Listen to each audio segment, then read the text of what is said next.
اچھا بھلا دین کا لبادہ اڑا ہے، بڑے مذہبی ہیں، حاجی صاحب ہیں، نمازی صاحب ہیں، فلانے صاحب ہیں، بدتمیز ہیں، بد اخلاق ہیں، تلخ رویہ ہے، سارے کپڑے مذہب کے پہنے، لیکن ان کا رویہ،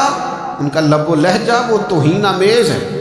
آپ نے مذہب کا لباس پہن لیا ہے، اس کا مطلب ہے آپ آزاد ہیں، جس کی مرضی آپ بے عزتی کر دیں۔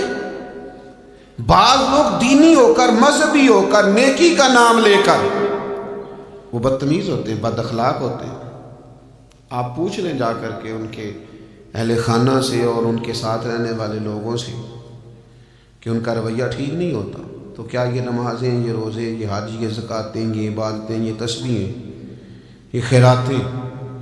یہ بڑی نفع بخش ہوں گی؟ سنو، امام بہقی حدیث لائے،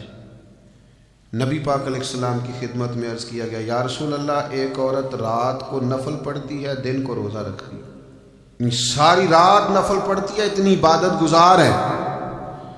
ہر روز نفلی روزہ رکھتی ہے، لیکن حضور وہ بد اخلاق بھی ہے۔ اور بتانے والے نے وضاحت دی کہ یا رسول اللہ، اپنی زبان سے اپنے پڑوسیوں کو تکلیف دیتی ہے۔ پس منظر پھر سمجھو، ساری رات نفل پڑھتی ہے، ہر روز دن میں نفلی روزہ رکھتی ہے،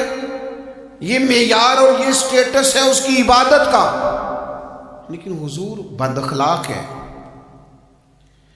اپنی زبان کے تیروں سے، اپنی زبان کی تلخی سے اپنے پڑوسیوں کو تکلیف دیتی ہے۔ دو چیزیں آ گئی نا مقابل، یعنی نفل بھی ہے اس کے پاس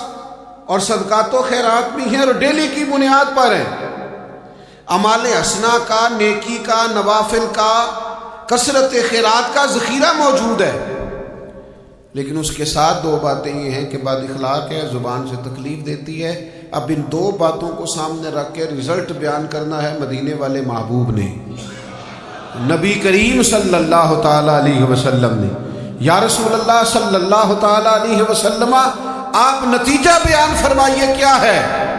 تو کوئی دیر نہیں کی میرے محبوب نے، حضور فرمانے لگے، وہ عورت جہنمیوں میں سے ہے، دوزخیوں میں سے ہے یہ بی بی، ساری رات نفل پڑھے پھر بھی، سارا دن روزہ رکھے پھر بھی، حاجی ہو، نمازی ہو، عبادت گزار ہو، داڑھی والا ہو، پگڑی والا ہو، فلانی جماعت کا، فلانے کا نمائندہ، فلاں فلاں فلاں، کچھ بھی ہو، میرے کریم نے فرمایا اگر بد اخلاق اور بدتمیز ہے تو دوزخیوں میں سے ہے۔ اس کا کیا مطلب ہوا؟ آپ توہین آمیز رویہ اختیار کریں، لوگ آپ کے شر سے پناہ مانگتے پھریں، سب کچھ ہے،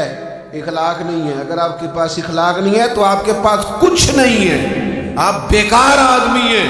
آپ خالی آدمی ہیں،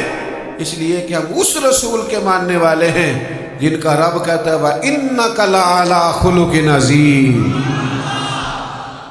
محبوب آپ کا صرف اخلاق نہیں، آپ تو خلق عظیم والے ہیں، خلق عظیم والے ہیں۔